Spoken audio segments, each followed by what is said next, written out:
In a small village nestled near the flowing Niger River, there lived a family that brought joy to all who knew them. This family consisted of 4 people: a father named Adelik, a mother named Adobola, and their twin sons, Taiwo and Kehinde. Their home was a simple compound with mud walls and a thatched roof, but it was always filled with love and laughter. Adelik was a tall, strong man with kind eyes and a gentle smile. He worked as a farmer, tending to his yam fields with great care.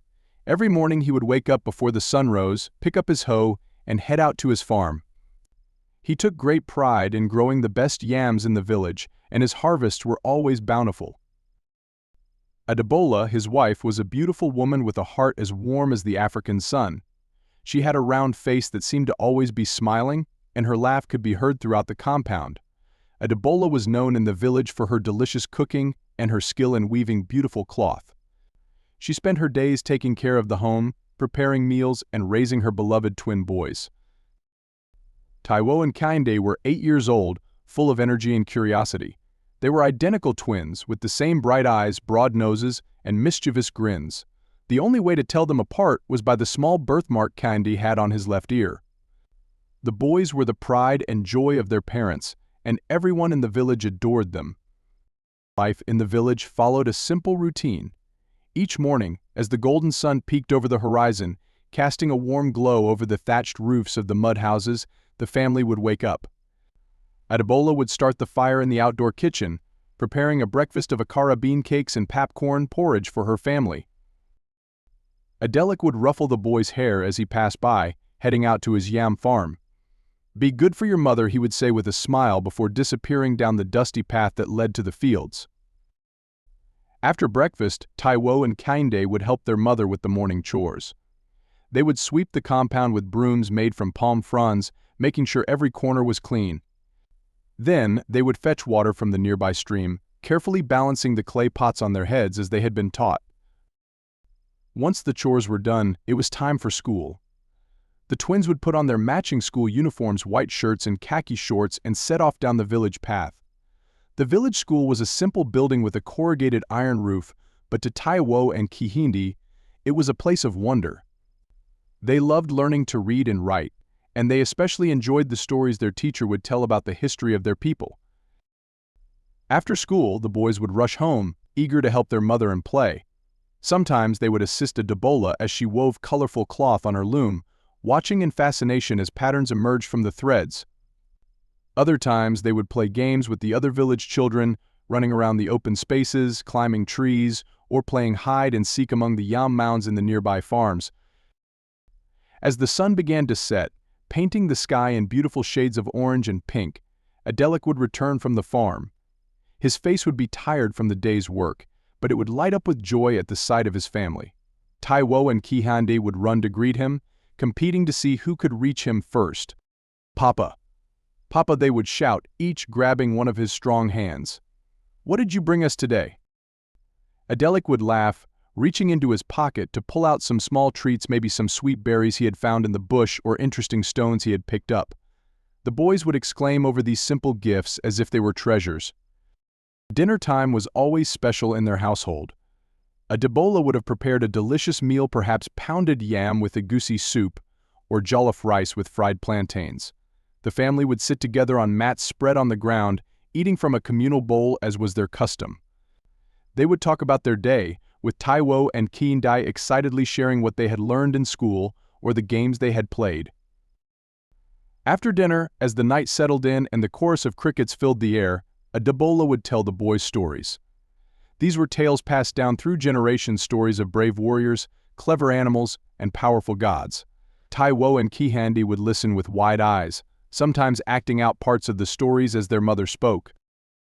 "Tell us about how the tortoise got his shell again," Mama Taiwo would often request, and Adebola would smile, launching into the familiar tale. Long ago, she would begin, her voice taking on a rhythmic quality. "The tortoise had a smooth back, just like a lizard, but he was always playing tricks on the other animals." The boys would listen, enthralled, until their eyes began to droop with sleep. Then Adelik would scoop them up, one in each strong arm, and carry them to their sleeping mats. He and Adebola would tuck them in, planting gentle kisses on their foreheads. "Good night, my sons," Adebola would whisper. "May the ancestors watch over your dreams." As the twins drifted off to sleep, Adelik and Adebola would sit outside under the star-filled sky, talking softly about their hopes and dreams for their family. They were not rich in material possessions, but they were wealthy in love and happiness. Weekends in the village were always lively. On Saturdays, Adelik would take the boys to his farm, teaching them about yam cultivation. He showed them how to prepare the mounds where the yams would grow, how to plant the yam seedlings, and how to care for the growing plants. "You see, my sons," he would say, his hands covered in rich, dark soil, "the yam is more than just food. It is our way of life. It connects us to the earth and to our ancestors who farmed this land before us." Taiwo and Kehinde would nod solemnly, taking in their father's words. They loved these times on the farm, feeling the warm sun on their backs as they worked alongside their father. Sometimes they would take breaks to climb the nearby palm trees, competing to see who could reach the top first. On Sundays, the family would put on their best clothes and attend the village church. The small building would be filled with the sound of joyful singing and rhythmic clapping. After the service, there would often be a community feast where all the families would bring food to share. These feasts were a time of great joy and celebration. The air would be filled with the delicious aromas of various dishes: spicy pepper soup, smoky grilled fish, sweet fried plantains. The twins would run around with the other children, playing games and sneaking extra pieces of meat when the adults weren't looking. As they grew, Taiwo and Kehinde began to develop their own unique interests and talents. Taiwo showed a keen interest in storytelling, often entertaining the other village children with tales he had heard from his mother or invented himself. Kehinde, on the other hand, displayed a natural talent for drumming. He would spend hours practicing on an old drum his father had given him, creating complex rhythms that made everyone want to dance. Despite their different interests, the twins remained inseparable. They had a special bond that went beyond words. Often they seemed to know what the other was thinking without speaking. This connection sometimes led to mischief, as they could plan and execute pranks with an almost telepathic coordination. One memorable day, they decided to play a trick on their teacher. They switched places, with Taiwo pretending to be Kehinde and vice versa. They thought their plan was foolproof, but they hadn't counted on their teacher's keen eye. "Taiwo," she said, looking directly at Kehinde, "why don't you tell us the story you were working on yesterday?" Kehinde, caught off guard, stammered and looked at his brother in panic. Taiwo, realizing their game was up, burst into laughter, and soon the whole class, including the teacher, was laughing along with them. As punishment for their prank, the boys had to stay after school to clean the classroom. But even this couldn't dampen their spirits. They turned the chore into a game, racing each other to see who could clean their side of the room faster. Their parents, while gently scolding them for the prank, couldn't help but smile at their son's cleverness and the strength of their bond. Adelik often said that the twins were like two halves of the same person, each making the other complete. Life wasn't always easy for the family. There were times when the rains didn't come as expected and the yam harvest was poor. During these lean times, Adelik would have to work even harder, sometimes taking on additional jobs in neighboring villages to make ends meet. Adebola would use her weaving skills to create beautiful cloth, which she would sell at the market to bring in extra money. The twins, sensing the strain on their parents, would try to help in any way they could. They would gather firewood, help more with the farm work, and even try to catch fish in the nearby stream. During one particularly difficult dry season, when food was scarce, Taiwo came up with an idea. He had noticed that the mango trees near the village were full of ripe fruit that no one was picking. "Kehinde," he said to his brother one morning, "why don't we collect those mangoes and sell them at the market? We could help Mama and Papa with the money." Kehinde's eyes lit up at the idea. "That's brilliant, Taiwo. Let's do it." The boys woke up extra early the next day and snuck out before their parents were awake. They collected as many ripe mangoes as they could carry in their baskets and took them to the village market. To their surprise and delight, the sweet, juicy mangoes sold quickly. People were eager for the fresh fruit, especially during the dry season. When they returned home with the money they had earned, their parents were amazed. At first, Adebola was worried about where they had gotten the money, but when the twins explained their plan, she hugged them tightly, tears of pride in her eyes. "You see, my love," she said to Adelik, Our sons are not only kind, but they are also clever and hard-working. They will go far in life." Adelik nodded in agreement, his chest swelling with pride. From that day on, he would take the boys with him to sell mangoes and other fruits at the market whenever they were in season. It became a family business of sorts, supplementing their income from the yam farm. As the twins grew older, their bond with each other and their parents only grew stronger. They were now 12 years old, on the cusp of becoming teenagers. Their bodies were growing taller and stronger, and their minds were expanding with new knowledge and ideas. Taiwo's storytelling had improved to the point where even adults in the village would gather to hear his tales. He had a way of bringing characters to life with his words and gestures, making listeners feel as if they were right there in the story. Kehinde's drumming had also progressed significantly. He could now play complex rhythms that even seasoned drummers in the village admired. He was often invited to play at village celebrations and festivals. Adeleke and Adola watched their son's growth with a mixture of pride and a touch of sadness. They knew that soon the boys would be old enough to start thinking about their futures beyond the village. While they wanted their sons to have every opportunity to succeed, the thought of them possibly leaving home one day was bittersweet. One evening, as the family sat outside their compound enjoying the cool night air, Adola broached the subject. "My sons," she said, her voice gentle, "you are growing up so fast. Have you thought about what you might want to do when you are men?" Taiwo and Kehinde looked at each other, then at their parents. It was Taiwo who spoke first. "I want to be a teacher," he said, his eyes shining with excitement.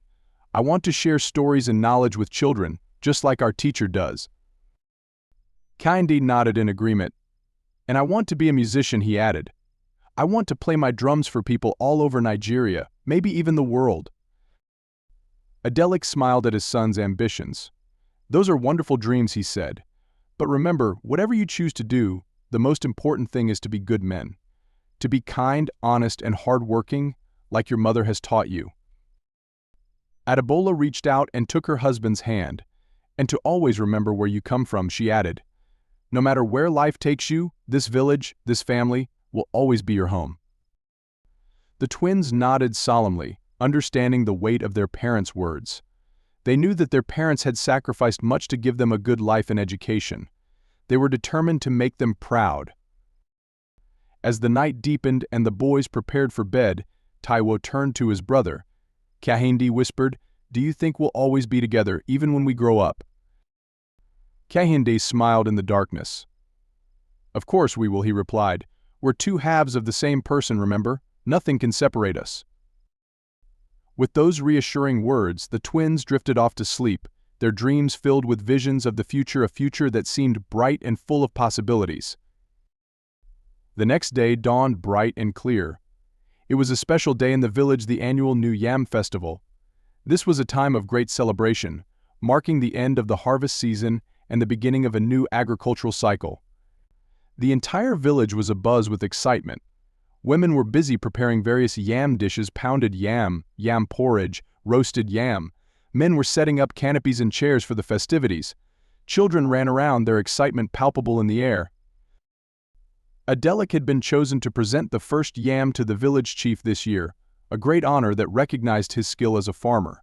He had selected his best yam for this purpose, a large, smooth tuber that he had cultivated with extra care. Taiwo and Kehinde were tasked with helping their mother prepare for the feast. They peeled yams, fetched water, and ran errands around the village. Despite the work, they were in high spirits, looking forward to the celebrations. As the sun reached its peak, the festivities began. The village square was transformed into a riot of color, with people dressed in their finest traditional attire. The air was filled with the sound of talking drums and the aroma of delicious food. The ceremony began with Adelik presenting the yam to the chief. He approached the chief's throne, holding the prized yam high for all to see. The crowd cheered as the chief accepted the yam, blessed it, and took the first bite, signaling that it was now safe for everyone to eat the new yams. After the ceremony, the feast began in earnest. Tables groaned under the weight of various yam dishes, soups, and grilled meats. People ate, drank, and made merry, celebrating the bountiful harvest and the promise of the new year. Taiwo and Kehinde moved through the crowd, helping to serve food and drink. They enjoyed watching the adults dance to the rhythmic beat of the drums. Kehinde's fingers itched to join in, tapping out the rhythms on his legs as he watched. As the afternoon wore on, there was a call for entertainment. Various villagers stepped forward to sing, dance, or tell stories.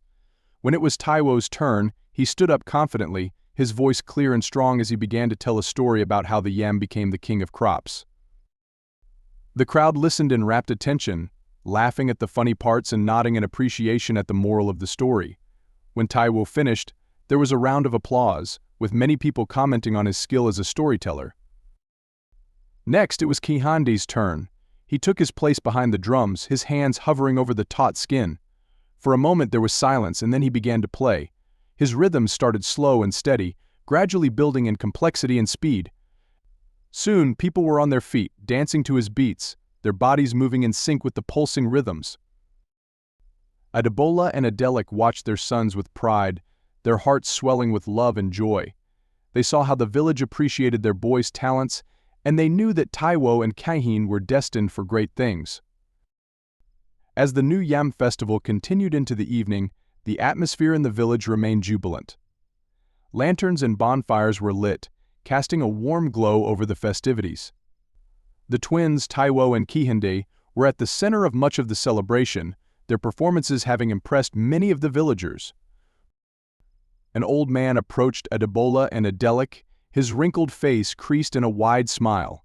It was Baba Ogundemu, one of the village elders known for his wisdom. Adelik, Adebola, he said, his voice gravelly with age, you have raised two fine boys. They bring honor to our village. Adelik bowed his head slightly in respect. Thank you, Baba, we are blessed to have them. Adebola nodded in agreement, her eyes shining with pride as she watched her sons laughing with their friends. As the night wore on, the twins found themselves sitting with a group of village children, telling stories and jokes. Taiwo was in his element, regaling the group with a tale about a clever rabbit who outsmarted a lion. Kehinde provided sound effects, using his hands to drum on an overturned calabash. It was well past midnight when the family finally made their way home. The twins were exhausted but happy, their minds full of the day's events.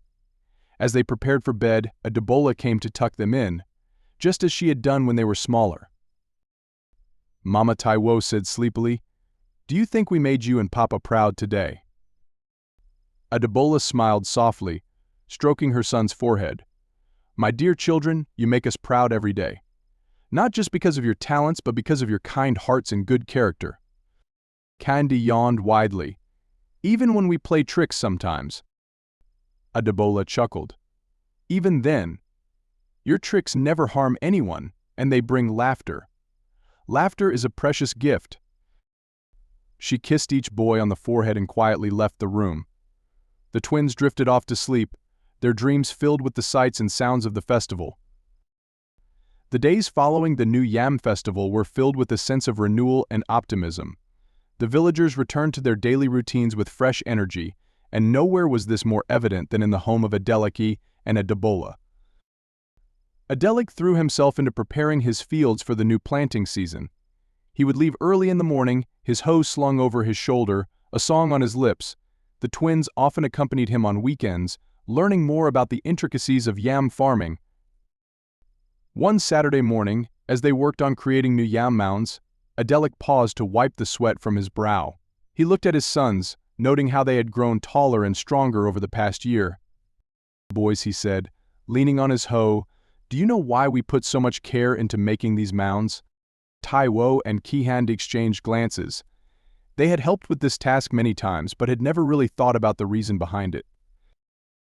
Is it to give the yams more space to grow? Taiwo ventured. Adelik nodded. That's part of it. But it's more than that. You see, these mounds are like the homes we build for our families. They need to be strong to protect the yams as they grow, just as our homes protect us. They need to be high enough to keep the yams safe from flooding when the rains come. He patted the mound he had just finished shaping. But most importantly, these mounds connect us to the earth and to our ancestors. Our grandfathers and their grandfathers and their grandfathers before them made mounds just like these. When we do this work, we are continuing their legacy. The twins listened intently, a new appreciation for the task forming in their minds.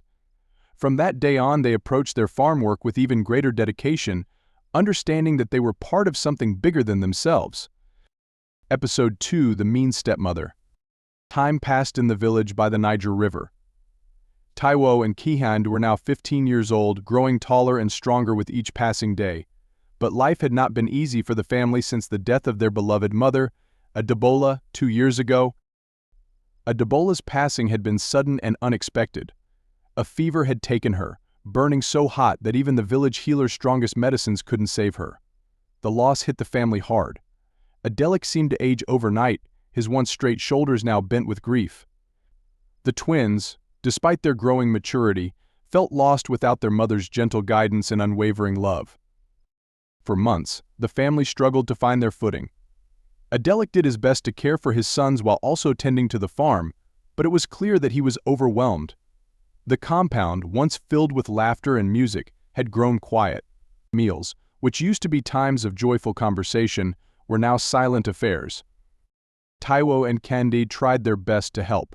They took on more responsibilities around the house and on the farm. Taiwo would prepare meals, though they never tasted quite as good as his mother's cooking.